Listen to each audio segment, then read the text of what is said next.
이렇게 영어 사용한다고 어렵게 생각하지 마세요. 그냥 이거 보여드리기 위한 거고, 하나하나 제가 잘 친절하게 설명을 해드릴 테니까.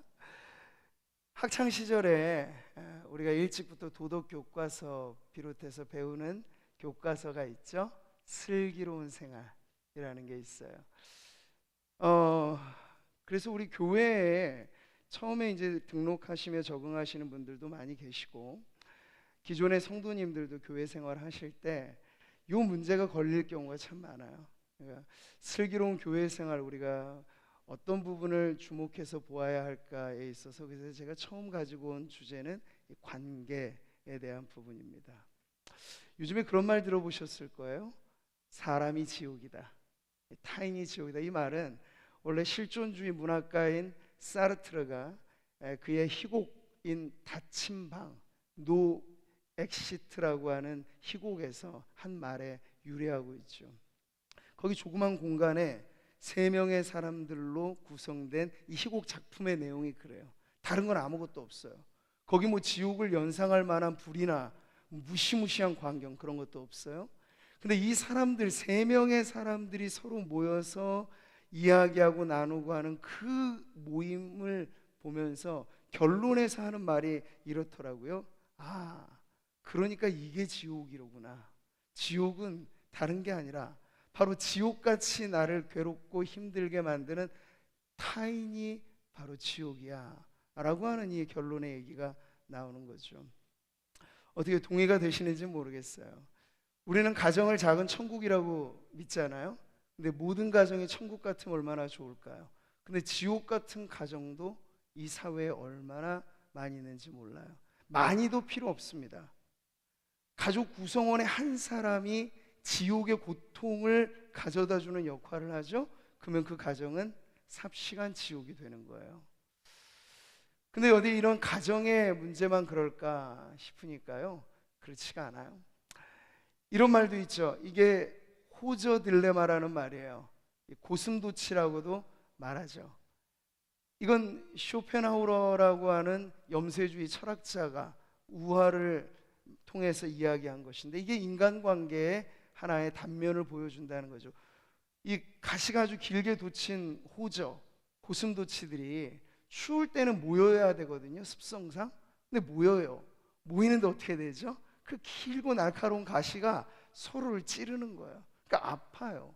아프기 때문에 또 떨어질 수밖에 없는데, 떨어지면 또 외로워요. 떨어지면 또 추워요. 그래서 모여야 되는, 그걸 바로 호저 딜레마라고 하는데, 타인과의 관계에서 겪는 이런 상처 때문에 멀어질 수도 가까이 할 수도 없는 그런 딜레마를 표현하는 것입니다. 자, 우리가 지금 이 사회가 갈등 사회잖아요. 자그마한 한 일도 사회가 정화적인 기능을 하고 있으면 해결이 되거든요. 근데 이 사회의 정화 시스템 자체가 깨어져 버리면요, 자그마한 문제도 스스로 정화가 안 돼요. 그것 때문에 완전히 사회가 뒤집어지게 막 만들어지죠. 오늘의 우리는 그런 갈등 사회를 경험하고 있습니다. 자, 그런데 하나, 이제 제가 도입하면서 사회만 그럴까, 가정만 그럴까? 아니요, 교회도 그럴 수 있어요. 우리는 교회라고 하면 무조건 천국 같아야 되잖아요. 사실 그렇잖아요. 근데 여러분, 이 지상의 지역 교회들 중에는요, 목사가 설교를 하려고 올라오는데 분쟁의 교회에 가보면은 설교단에 못 올라가도록 거기에 들어 누워 있는 사람들이 있어요. 이 교회가 딱 갈라져 버리기 시작하면요, 교회에 못 들어오려고 용역을 동원해서 문을 걸어 잠그는 일들까지도 생겨요. 자, 그런 교회가 천국 같은 공동체일까요? 아니요. 교회는 교회인데 그 공동체는 지옥을 경험하고 있는 거예요. 자, 이렇게 우리는 교회라고 하는 공동체가 가장 아름다울 때는 천국의 모델 하우스가 될 수 있는데, 그렇지 못할 때는 교회임에도 불구하고 지옥 같은 고통을 경험할 수도 있다는 거죠. 많은 성도들이 이 교회에서 적응 못하면 저 교회로 갑니다. 전전긍긍하죠. 근데 정말 하나님 앞에 유감인 분들이 많지는 않더라고요. 근데 대개의 경우는 누군가와의 상처, 극복할 수 없는 그 관계 문제 때문에 어쩔 수 없어 결국은 교회로 옮겨요. 그게 목회자와 성도의 갈등일 때도 있고 성도와 성도 사이의 갈등일 때도 있죠. 저는 우리 구미 상모교회가 천국 같은 공동체라고 믿습니다. 앞으로도 그렇게 되기를 바라고요. 그러기 위해서 제일 중요한 게 오늘 이 주제를 잘 보셔야 돼요. 관계가 천국 같은 관계로 맺어져야 천국 같은 공동체가 된다는 거죠. 자, 여기서 우리는 이제 교회, 슬기로운 교회 생활의 관계를 알아갈 때 먼저는 기본적으로 교회란 무엇인가에 대한 기본 전제가 있어야 돼요. 자, 그럴 때 무엇이 아니다 두 가지를 제가 말씀을 드리죠. 첫 번째, 교회는 정치 집단이 아닙니다. 이게 아주 중요한 부분이에요. 사실 성도님들 개개인에는 저 역시도 제가 사회 시민으로서는 제 정치적인 소견이 있습니다. 성도님들도 다 마찬가지죠. 뭐 여당이나 야당이나 차이가 다들 있으실 수 있어요. 자, 그런데 교회가 모여서 우리가 함께하는 이유는 정치에 영향을 끼치기 위해서 우리가 모인 것은 아닙니다. 우린 정당이 아니고 어떤 이익 집단이 아니에요. 자, 그런 점에서 우리가 이런 룰을 잘 이해하지 못하면 특히나 예민한 우리 정치 상황에서 이 한국 사회가 그렇듯이 교회 안에서 서로 의견이 다르실 수는 있는데 정치적인 견해가 다르다는 이유 때문에 완전히 풍비박산이 나는 그런 사태까지도 가는 경우들이 종종 있어요.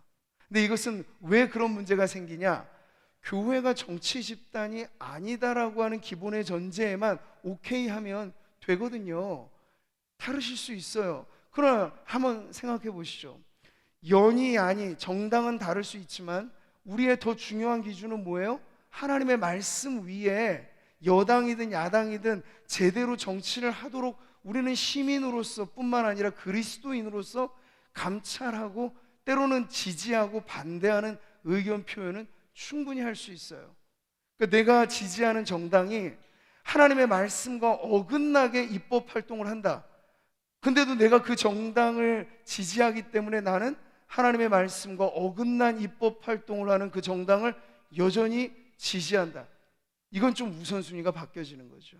그러니까 정당에 대한 기호는 누구나 다 가질 수 있어요. 그러나 교회와 성도들은 정치적인 이념이 중요한 것보다 그 상위에 있는 하나님의 말씀과 하나님의 기준에 따라서 내가 지지하는 정당이 그렇게 잘 운영되도록 더 모니터를 하고 그렇게 지지도 하고 때로는 반대도 하면서 우리가 그리스도인으로서의 개인적인 정치 활동을 할 수는 있겠죠. 그러나 교회에 모였을 때는 이 부분을 아주 조심하셔야 돼요. 제가 간간히 들어보는 이야기는 전도회 우리 모였는데 첨예하게 대립된 정치 문제 때문에 서로들 갑론을박을 하시다가 완전히 관계가 막 깨어질 정도까지 가시는 경우가 있더라고요. 그럴 때 이해를 해 주셔야 돼요. 아, 나와 다를 수 있다. 그렇지만 난 나의 신념대로 내가 이 지지하는 이 정당이 옳다고 보는데 당신과 내가 정치적인 견해는 다르지만 우리를 더 하나로 모아주는 하나님의 뜻과 하나님의 말씀 안에서는 우리가 서로 협력할 수 있지 않은가라고 하는 점에서는 불화와 다툼을 정치적인 견해의 다름에도 불구하고 우리가 극복할 수 있는 것이죠. 그러니까 개인의 3, 3, 5으로 모여서 이야기를 하실 때 우리 성도님들이 아시잖아요. 상대방이 어떤 정치적인 입장을 갖고 계신지. 그러면 예민한 문제에 대해서는 부부지간에도 예민한 문제는 좀 피해 주어야 다툼이 안 생기잖아요. 근데 그런 부분을 우리 성도들 간에도 이건 좀 예민한 문제일 수 있으니까 조심해서 다루자라는 입장으로 하게 되면 정치 문제 때문에 교회가 막 이리저리 깨지고 문제되는 일은 없게 될 것입니다. 이게 우리가 첫 번째 짚고 넘어가야 될 부분이에요. 자, 두 번째, 이것도 아주 중요하죠. 자, 두 번째 읽어보세요. 교회는 경제단체가 아니다. 이것도 매우 중요한 문제예요. 그러니까 간혹 가다 보면 교회가 뭔가 뭐 직거래 장터를 벌이기도 하고 교회 자체가 뭔가 수익적인 일을 하는 교회들도 있죠. 그럴 때도 매우 조심을 해야 돼요. 우리가 일반 기업이 운영되듯이 그렇게 이윤을 창출하는 목적을 가지고 성도들의 헌금이 운용되는 것 아니거든요. 그러니까 그런 기본의 전제는 기본으로 두되, 예를 들어 요번에 우리 청년들이 제주 선교를 하는데 선교 사역에 필요한 물질적인 자원을 후원받기 위해서 기도를 요청하고 오늘처럼 이렇게 차 서비스도 하면서 성도들이 모금을 한다. 이런 것은 기업이 이윤을 창출하는 목적의 경제활동하고는 다른 것이죠. 우리가 만약 수혜 지역이 생겨서 경상 예산으로 다 충당할 수 없어서 특별 재정을 모아 어떤 지역을 돕고자 특별하게 우리가 기부하는 그러한 캠페인을 벌인다. 이것은 여러분 그 세상이 말하는 그런 경제활동하고는 좀 다른 목적이 되는 것이에요. 자, 그런데 이 두 번째 구간이 이건 역시도 예민할 수 있는 건, 성도들이 아주 다양한 직업군을 갖고 계시죠. 성도들의 직업이 그냥 일상과 교회가 완전히 분리된 것이 아니기 때문에 서로 교제하시면서 성도들의 사업장에 누가 가기도 하세요. 우리가 요람이라든지 또 새로 뭐 오픈을 하거나 그러면 광고에도 알려드리잖아요. 이럴 때 서로 자연스럽게 상부상조하는 것 자체가 엄격하게 금지되느냐? 그건 아니에요.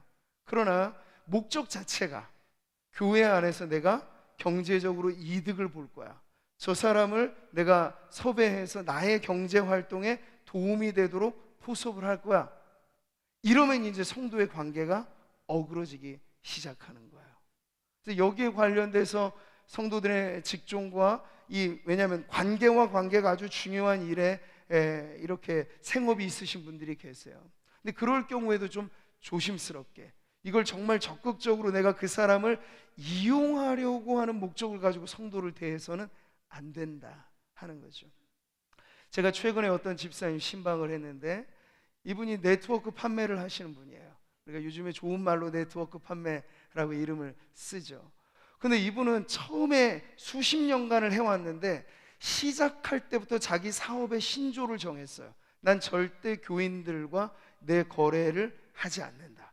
그래서 그 업종에서도 보니까 전국적으로 손꼽는 아주 대단한 우수 사업자이심에도 불구하고 성도들하고의 그런 관계가 전혀 얽혀있지 않은 게 그분의 아주 좋은 간증이 되시더라고요.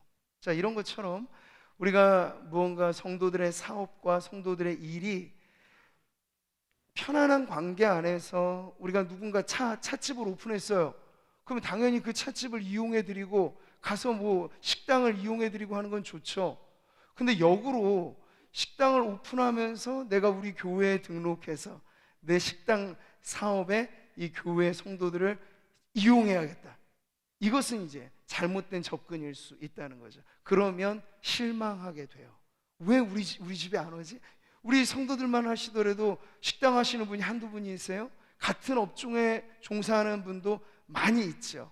그러니 우리는 뭐 누구 갈라서 이분 이용해 주시자, 저분한테 가자, 이러면 문제가 생기는 거예요. 그건 아주 자연스러운 관계에서 우리가 일반 다른 어느 곳에 뭐 식당 하나 가더라도 꼭 거기가 믿는 사람이냐 안 믿는 사람이냐 따져서 가지는 않잖아요. 맛집으로 소문나면 거기 가기도 하고, 이렇게 자연스럽게 왕래하는 중에 성도들의 사업장이 다른 성도들에게도 알려져서 그렇게 서로가 서로에게 도움을 줄 수 있는 그런 관계면 좋은데, 이걸 너무 목적화시켜서 교회 생활을 하시다 보면 그분의 그 사업이 오히려 다른 성도들에게 시험거리가 될 수도 있다 하는 점도 유념하셔야 돼요. 그래서 우리가 이런 점에서도 성도들은 경제활동을 하면서 사시지만 교회가 존재하는 목적은 경제활동을 위해서 존재하는 것이 아니다라고 하는 점만 분명히 하시면 서로에게 이런 부분에 있어서 마찰이나 불필요한 문제들은 없겠죠. 꼭 점포나 어떤 사업장 문제만이 아닙니다. 더 중요한 문제는 사실 성도들 간의 금전의 거래가 문제가 있을 수 있어요. 이건 모두가 다 우리가 아주 초신자 때부터 배워 익히 알고 있는 내용이지만, 어떻게 해요? 아주 친하고 가까이 있는 성도가 갑자기 급해서 뭔가 달라고 하게 되면 마다할 수도 없고, 그게 우리한테 절실하게 문제가 되는 거잖아요. 근데 그러면서부터 사실 금전 관계가 성도들 사이에 끼게 되면요, 아니 형제지간만 하더라도 동거래 잘못하면 의가 상하잖아요. 근데 형제지간이 아니고 성도지간에는 더더군다나 이게 큰 시험거리가 될 수 있어요. 그러니까 저는 권해드리고 싶은 건 원천적으로 성도들 사이에 당연히 동거래는 하지 않으신다. 이게 기본이에요. 근데 그것 가지고도 정말 어려워서 누군가의 도움이 필요할 때, 그리고 누군가를 도와주셔야 될 때는요, 이게 거래적인 명목으로 들어가지 않도록 하는 게 제일 좋습니다. 나중에 내가 꽂았는데 못 받게 되면 어떻게 돼요?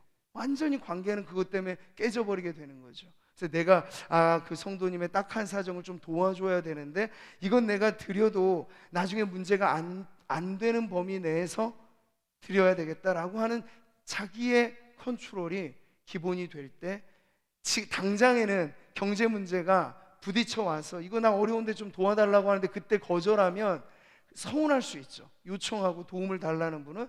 근데 당장에 서운해도 나중에 관계가 깨어지지 않는 건 그 당장을 원칙적으로 지나가는 게 가장 현명한 방법이라 할 수 있는 거죠. 새로운 내용 아니잖아요. 우리가 이미 다 알고 있는 내용인데 가까운 지근거리에서 이게 현실의 문제가 되다 보면 우리가 알고도 이걸 잘 못 지켜요. 근데 다시 한번 우리 성도들의 슬기로운 교회 생활에 있어서 정치 문제니 경제 문제 때문에 기본에 우리 교회가 가져야 될 공동체성이 깨어지는 일이 없도록 우리가 이 부분에 아주 신경을 쓰셔야 되겠다 하는 말씀을 드리고요. 자, 그렇다면 이것도 저것도 아니면 교회는 무엇입니까? 이 마지막이 제일 중요하죠. 교회는 하나님 나라 백성이다. 여기에 이제 우리의 교회의 존재 목적과 그래서 이것을 기준으로 우리가 모여 교제하는 방식이 나오는 거예요. 베드로 전서의 말씀은 이 부분에 있어서 우리 교회가 어떠하며 그래서 교회는 어떤 교제를 나누는 집단이다라고 하는 걸 잘 보여주는데, 자, 이 말씀 같이 한번 크게 읽어보시죠. 시작. 왕같은 제사장들이요 거룩한 나라요 그의 소유가 된 백성이니 이는 너희를 어두운 데서 불러내어 그의 기이한 빛에 들어가게 하시니에 아름다운 덕을 선포하게 하려 하심이라. 아멘. 바로 여기에 교회의 정체, 그리고 교회가 바로 이러한 공동체이기 때문에 우리는 교제를 하되 왕같은 제사장들로 거룩한 족속으로 곧 하나님 나라의 백성다운 교제를 하도록 힘써야 된다는 것이죠. 자, 이제 실제적인 내용을 좀 들어가면요, 그렇다면 우리 슬기로운 교회 생활에서 기본의 관계 법칙으로 우리가 잡아야 될 것이 과연 무엇인가 했을 때 일반의 법칙 중에 하나는 이겁니다. 상호. 자, 이게 뭐라고요? 상호성의 법칙. 이건 쉬운 말로 하면 give and take예요. 어느 관계도 일방적이진 않습니다. 주고 받는 거예요. 받고 주는 거예요. 근데 이건 아주 자연스러운 인간의 관계겠죠? 성도들 안에도. 근데 이것이 자칫 아까도 제가 말씀드린 것처럼 다른 목적으로 인해서 이 상호적인 관계가 성립되게 되면 호의가 아니라 뇌물이 되게 돼요. 이 부분에 이 설득의 심리학이라고 하는 책이 이 부분을 아주 중요하게 다루는데, 여러분들이 아주 자그마한 샘플이라도 받는 경우가 있잖아요. 근데 거기엔 아주 고도화된 마케팅의 전략이 들어간 거예요. 왜? 그래서 이 세상에 공짜는 없대잖아. 말 그대로 공짜는 없어요. 작은 것 하나를 주더라도 내가 줬으니까 그 사람이 무언가를 받았다라고 하는 부채의식, 부담감을 안겨주는 선물이 되면 그건 나중에 때가 되면 반드시 돌아오게 되는 뭔가의 효과가 있어요. 그래서 판촉의 선물이라든지 목적성을 띤 모든 대가성 선물들은 바로 이렇게 그것을 근거로 해서 내가 돌려받고자 하는 목적이 되기 때문에 이러한 순수 호의의 선물이 아니라 그 사람을 설득하는 전략으로 쓰여지게 된다 하는 거죠. 자, 누군가가 그래서 나에게 뭐 생일을 기념하든 어떤 기념을 하든 성도들 사이에도 선물이 오고 갈 수 있잖아요. 근데 그 선물의 오고 감이 내가 받았을 때 정말 부담스러운 선물이 되면 그게 그 사람에게 선물이 될 수는 없는 거겠죠. 내가 주면서도 이걸 반대급부로 내가 돌려받을 것을 염두에 두고 내가 이 선물을 줌으로써 그 사람에게 나를 각인시켜 주려고 하는 목적을 가지고 선물을 준다면 이건 역시도 올바른 관계의 법칙에서는 벗어난 그런 거래적인 관계가 된다는 거예요. 자, 이것이 일반적인 사회에서 중요하게 생각하는 법칙이라면 그럼 교회는 어떨까요? 우리 예수님께서 가르쳐 주신 관계에 황금률이 있죠. 말씀 같이 한번 읽어보세요. 무엇이든지 남에게 대접을 받고자 하는 대로 너희도 남을 대접하라. 아멘. 이것은 목적성 있는 뇌물이 아니라 내가 누군가에게 존중받는 것을 좋아하는 것처럼 나도 누군가를 먼저 존중해 주어야지 하는, 그 사람이 나에게 뭔가를 액션을 취했기 때문에 내가 해야지라고 하는 그런 상호성이 아니라 그 사람에게 내가 그저 조건과 대가 없이 호의를 베풀 수 있는 그런 관계에 우선된 법칙을 예수님은 이 황금률로 말씀해 주신 거예요. 자, 이것을 이제 우리가 교회의 관계에서 좀 구체적으로 적용을 해보면 저는 이런 원칙을 말씀드릴 수 있겠어요. 자, 가장 소중하고 가장 귀중한 것, 고린도전서 13장 13절이죠. 같이 읽어보겠습니다. 믿음, 소망, 사랑, 이 세 가지는 항상 있을 것인데 그 중에 제일은 사랑이라. 아멘.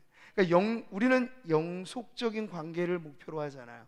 그냥 잠깐 만났다가 헤어지는 게 교회의 관계는 아니잖아요. 우리가 지상의 교회에서 잠깐 틀어진 관계도 어디서 다시 만날까요? 천국 가서 다시 만나요. 언제나 그걸 염두에 두셔야 돼요. 그래서 어지간하면 우리가 이 지상에서 신앙의 관계가 분명한데 원수 만드는 일을 피해야 돼요. 왜냐하면 천국에서 다시 만나거든요. 그러니까 그 영원한 관계를 위해서 그러면 어떻게 교회가 관계의 법칙을 만들어 갈까? 저는 이 세 가지라고 봐요. 믿음의 관계고, 소망의 관계고, 사랑의 관계인데 이 세 가지 관계는 하나 약속이 있어요. 일방적이지 않아야 된다. 상호, 서로 간의 믿음과 소망과 사랑인데, 자, 믿음의 관계라는 건 결국 뭐죠? 조금 더 다른 쉽게 표현하자면 서로를 신뢰하라는 거예요. 이 신뢰라고 하는 건 그 사람의 과거가 담겨 있는 거겠죠. 그럼 그 사람의 현재도 있어요. 그럼 우리가 신앙적으로 서로를 신뢰한다는 건 그 사람의 미래도 있어요. 그러니까 우리 관계가 때로는 과거의 어느 한 시점에서 누군가 어그러질 수 있어요. 그렇죠? 근데 그게 자신의 발목을 붙잡는 올무가 되는 경우가 있어요. 근데 그럴 경우엔 빨리 내가 이 사람과 틀어져 있는 이 과거의 관계가 오늘의 나에게도 과연 영향을 끼칠 만한 문제인가를 판단해 보셔서 그건 그때 잠깐 틀어졌던 문제인데 내가 괜히 끌어안고 있는 거지 오늘의 그 사람은 충분히 신뢰할 만한 사람 아닌가 하면 그 오늘을 기준해서 과거를 청산해 줘야 되죠. 그러니까 이 신뢰라고 하는 것은 지난날과 오늘과 앞으로의 모든 것을 우리가 바라보는 기대라고도 할 수 있겠어요. 그래서 바로 소망의 관계가 바로 이런 것이에요. 지난날 참 형편없는 사람으로 인정되는 사람이 있을 수 있어요. 오늘까지도 그럴 수 있어요. 그러나 성도의 미래를 우리가 점 찍을 수는 없잖아요. 그분이 어느 시점에 예수님을 다시 한번 뜨겁게 만나고 변화되어서 얼마든지 하나님께서 쓰시는 귀한 일꾼 될 수 있잖아요. 여러분, 빌레몬서의 핵심 주제가 그것 아닙니까? 빌레몬에게 이 편지를 보내면서 빌레몬을 뛰쳐나갔던 오네시모라고 하는, 그러니까 옛날에는 쓸모없는 종이라고 치부됐어요. 그런데 그 오네시모가 어떻게 오다 보니까 바울을 만나게 됐어요. 바울에게 복음을 듣게 됐어요. 그래서 쓸모없는 사람이었다라는 그 사람이 이제 쓸모있는 인간이 되어서 바울이 그 오네시모를 다시 빌레몬에게 소개하는 거죠. 나를 영접하듯이 오네시모를 영접해 주십시오. 이건 정말 그 사람의 미래가 담겨져 있는 기대라고 할 수 있겠습니다.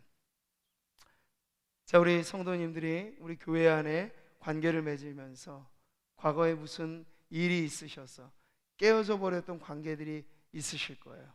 근데 그것이 지금도 그 사람이 그 문제가 전혀 바뀌어지지 않았다 라면 조금 더 기다리실 필요는 있겠습니다. 그런데 그 사람이 정말 예수님을 믿고 하나님이 그를 사랑하시기 때문에 얼마든지 앞으로 바뀔 것이라고 하는 기대까지가 있다면 우리는 그런 기대를 안고 그 관계를 이어갈 필요가 있다는 얘기죠. 사실 기독교적인 관계의 가장 중요한 법칙, 믿음과 소망, 그리고 이 사랑의 관계까지로 나아가게 되면요, 교인으로서, 정말 예수님을 믿는다라고 말하는 교인으로서 우리가 품어주지 못하고 서로 함께하지 못할 성도가 과연 어디 있겠는가? 우린 그렇게 생각해 볼 수 있죠. 마지막에 가장 핵심의 관계는 뭐예요? 사랑의 관계잖아요. 근데 이 사랑은 그냥 사랑이 아니고 예수님께서 우리를 사랑하신 것 같이 우리가 서로 사랑하라고 말씀하신 그 사랑이에요. 그 주님의 사랑의 가장 핵심은 뭐죠? 용서의 사랑입니다. 제가 서두에서 말씀드렸어요. 교회 생활을 하면서 우리가 힘들 때는 우리를 힘들게 하는 집단이 아니고 나를 힘들게 하는 반드시 누구 한 사람이 있을 겁니다. 어떤 누군가의 관계가 지금 나를 지옥같이 나를 괴롭히고 있는 문제가 있을 거예요. 근데 그 문제를 가지고 오늘 주님 앞에 나올 때 그 사람이 예수님을 믿고 나도 예수님을 믿고, 그래서 우리 안에 얼마든지 과거뿐만 아니라 현재 그리고 앞으로의 기대까지를 담아서 내가 그 허물을 덮어주는 용서의 사랑으로 회복될 수 있다면 여러분의 지난날에 깨어지고 부서진 그런 관계들 안에 회복의 축복이 있게 되기를 바랍니다. 좀 그래야 되지 않을까요? 교회라면 한번 각을 지고 틀어지면 영영 원수가 된다면 그게 사실 어떻게 교회이겠어요? 내 힘만 가지고는 용서해 줄 수 없는 사람도 믿음으로, 소망으로, 사랑으로 바라보면서 한번 용서해 줄 수 있다면 그것만큼 내 신앙에 놀라운 변화는 없을 것입니다. 그러한 회복의 관계가 우리 안에 있기를 바라고요. 자, 이제 실제적으로 이겁니다. 여기 관계의 연습이라고 제가 표현을 했는데요, 여기서 아주 중요한 내용들이 있어요. 우리가 그냥 누군가를 좋아하고 흠뻑 빠질 만큼 좋아하게 되면요, 우리의 마음은 무장해제가 돼요, 사실. 근데 이게 좋을 수도 있지만 이것 때문에 문제가 생겨요. 그래서 첫 번째로 관계 연습을 하실 때 제일 중요한 건 뭐냐면 이거예요. 자, 뭐죠? 안전한 거리예요. 그래서 사람은 사람마다 지켜야 될 관계 거리가 있다고 하죠. 인류학자인 에드워드 홀이 개체 공간이라고 하는 말을 하면서 보이지 않는 사람들의 이 관계 거리감을 이야기했어요. 여기 보시죠. 친밀한 관계는 46cm예요. 이건 어떤 관계를 말할까? 가족 간의 관계를 말하는 거야. 한 입을 덮고 자는 남편과 아내의 관계일 것이고, 한솥밥을 먹는 부모와 자식, 동기 간의 관계 정도를 우리는 이렇게 친밀한 관계로 말합니다.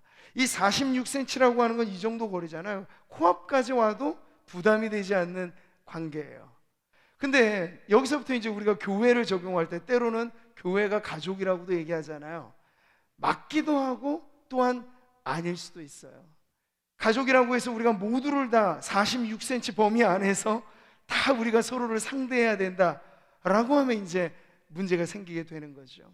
그래서 의미 있는 가족으로도 받아들이지만 성도와 성도 사이에는 가족 관계만큼의 이 친밀한 거리는 아닐 수 있는 이 적정한 존중의 거리가 필요하다라는 얘기예요. 그래서 이 안전한 거리라고 하는 건 그 사람을 지키고 나도 지킬 수 있는 그러한 이해와 존중의 거리감이라고 이야기를 하는 거죠. 여기 사회적 거리에서 가장 먼 거리가 공적인 거리예요. 이건 뭐 옷깃 하나 스칠 인연 없이 살아가는, 그러니까 3.6m 정도 먼 거리에서 그냥 먼 밭에서나 볼 수 있는 그런 누군가. 교회는 이 정도 거리는 아닐 거예요. 그러니까 우리는 사실 친밀, 개인과 사회적 거리라고 말할 수 있는 이러한 공간의 거리 안에서 누군가 친밀하게 다가올 때도 그 순간에는 친밀할 수 있지만 또 지나고 나면 소원해질 수도 있어요. 근데 그걸 너무 이상하게 생각하지 마시고, 우리가 피부치만큼의 친밀한 거리는 아닐 수 있으니까 한때 내게 다가와서 친하게 지냈지만 지금 그 성도가 다른 누구와 친해질 수 있잖아요. 근데 괜히 그것 때문에 삐치거나 시험 드실 이유 없고, 우리도 누군가와의 계속된 친밀한 관계를 유지해가는 그런 것을 추구하는 게 중요하겠죠. 자, 두 번째입니다. 이것도 아주 중요한 관계의 연습이에요. 바로 편안한 소통을 연습해야 됩니다. 이 편안한 소통에 있어서 제일 중요한 건 뭘까요? 말과 행동이죠. 네. 가까이 있는 누군가하고 대화를 하는데 소리를 버럭 지른다. 그러면 이제 그 사람과의 소통이 쉽지가 않게 될 거예요. 그러니까 대화라고 하는 건 아주 나긋나긋하게 하는 것이고, 만약 제가 설교를 하면서 이렇게 큰 공간 안에서 설교를 한다 그러면 좀 목소리를 돋워서 외쳐서 하잖아요. 그러니까 이 말 하나에, 톤 하나에도 사실 이 관계에 많은 영향을 주게 되는데, 우린 또 경상도 사람이잖아요. 물론 저는 서울내기입니다만 경상도 분들은 아싸리 하잖아요. 네. 그래서 그냥 아주 호탕해요. 좋습니다. 근데 그런 것이 나를 잘 알고 있는 분하고는 전혀 거리낌이 없을 수 있어요. 근데 처음 대하는 교회에 새 가족이 왔는데 나 경상도 사람이야 하고 그냥 버럭 해버리게 되면 그 순간 그 사람의 마음이 닫혀지게 되는 거죠. 그러니까 언제든지 편안한 소통이라고 하는 건 뭐냐면 나를 위주로 한 대화가 아니고 상대방을 배려해주는 대화예요. 새 가족은 우리가 정말 새 가족답게 잘 섬겨드려야 되는 이 원칙이 있는 것처럼 그런 편안한 소통을 위해서 모두가 다 노력을 하셔야 되는 거죠. 자, 마지막 세 번째입니다. 적당한 나눔. 이것도 중요해요. 그러니까 사실 이 세 가지가 뭐냐면 어떤 면에서는 중용이죠. 이 중간의 지점을 우리가 잘 살펴야 된다는 거예요. 물론 이렇게 이야기를 하면 야, 정말 뭐 우리는 피를 나눈 형제만큼이나 이렇게 친하고 한데 뭐 이렇게 뭐 안전한 거리가 필요해, 편안한 소통이 필요해, 이렇게 생각하실 수도 있겠는데, 좋을 때 좋은 게 관계지만 안 좋아지면 그 좋았던 모든 것도 다 사라지는 게 관계라고요. 그렇기 때문에 사실 우리는 아주 조심스러워, 이 관계라고 하는 걸 유리그릇 다루듯 다루시는 게 좋아요. 그래서 이게 깨질까 조심조심 하면서 상대를 그렇게 배려해 줘야 하는데, 나눔에 있어서도 마찬가지죠.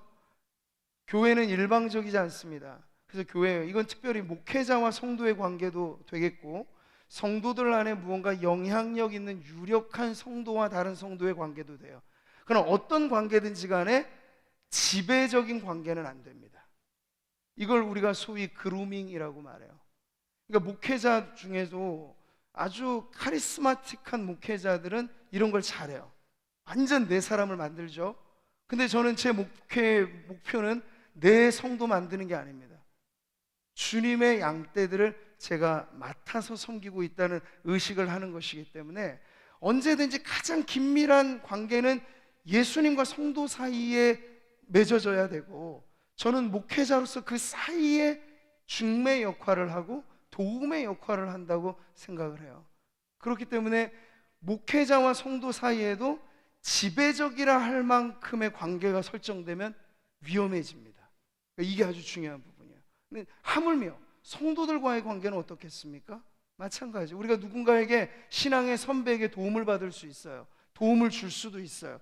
그러나 내가 저 초신자 때부터 저 성도를 내가 완전히 내 사람 만들 거야? 그러면 문제가 생기게 되는 거예요. 언제든지 우리는 어느 정도 적정 시간 교회에 잘 적응하고 성장하고 있으면 떠나야죠.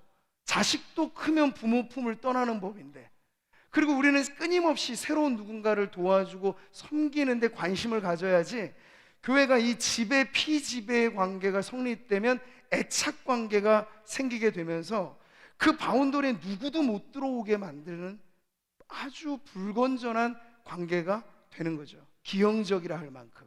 근데 이렇지 않도록 우리는 누구든지 올 수 있는 관계, 또 누구에게든지 나아갈 수 있는 이런 관계를 위해서 적정한 나눔이 필요하다, 이런 말씀을 드리는 거예요. 자, 이제 결론적으로 와서 우리가 이 관계 연습을 할 때 바로 이 내용들을 한번 정리해서 보시죠. 첫 줄을 같이 읽어보실까요? 건강한 관계 만들기에 집중하라. 경청하고 공감하는 말하기를 연습하라. 마음의 근육을 단단하게 훈련하라. 네, 이것은 제가 소개해드리고 싶은 이 책, 관계에도 연습이 필요합니다 라는 책에서 강조하는 내용이에요. 우리는 연습이라고 하는 걸 다른 어떤 운동에만 필요한 게 아니고 실제 관계도 연습이 필요해요. 대화에도 연습이 필요해요. 심지어 20년 차, 30년 차 된 부부 관계에도 대화에 연습은 늘 필요해요. 그래야만 안전한 관계, 건강한 관계, 그것이 계속 유지될 수 있기 때문이죠. 자, 우리는 마지막 결론에 오늘 우리가 읽었던 고린도전서의 말씀을 다시 한번 확인해 보겠습니다. 우리는 교회로 모여 있어요. 우리는 어떤 특정한 집단과 달라요. 교회는 거룩한 공동체예요. 그렇기 때문에 성도들의 관계도 거룩한 관계가 되어야 되는 거죠. 이럴 때 오늘 고린도전서의 말씀 다시 한번 복습하면서 읽어봅니다. 시작.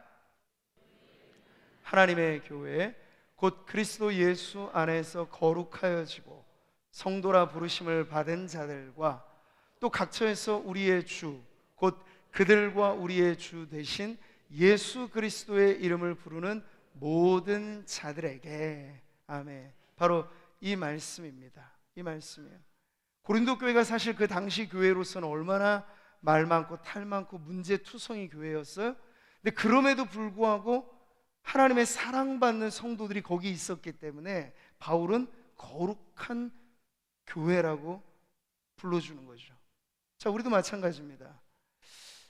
보통 여기 우리 청년들도 있고 젊은 시절에 신앙생활 하다 보면 관계가 큰 숙제처럼 어그러지고 힘들 때가 있어요. 근데 그럴 때 우리가 하는 말이 이런 게 좀 있더라고요. 아, 나 교회에 상처받았어. 근데 그건 교회 전체에 상처받은 것은 아니에요. 교회 안에서 특정 누군가의 관계가 좀 어그러졌을 뿐이에요. 그 순간에도 우리 구미 상무교회는 얼마든지 거룩한 교회로 주님 앞에 지금 서 있다는 사실을 믿으시기 바라요.